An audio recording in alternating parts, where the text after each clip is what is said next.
Hello everyone, this is Epic 3D Builds here, and today I'm going to show you my Iron Golem that I've made. So here is my Minecraft Iron Golem. I'm quite happy with it, and I think it turned out quite well.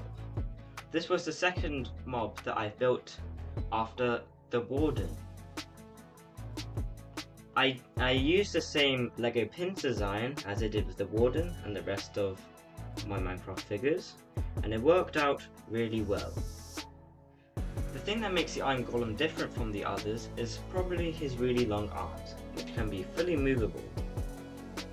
I also used the same Lego axle design for his legs. When painting it, I had fun drawing all the vines across his body.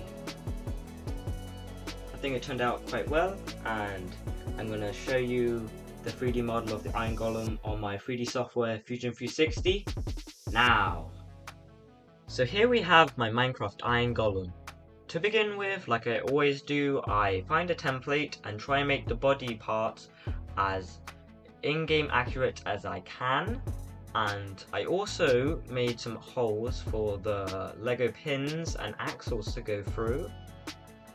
And I also hollowed out the body, the head, the arms and the legs to save some PLA filament when I print it with my Flashforge Adventurer 3.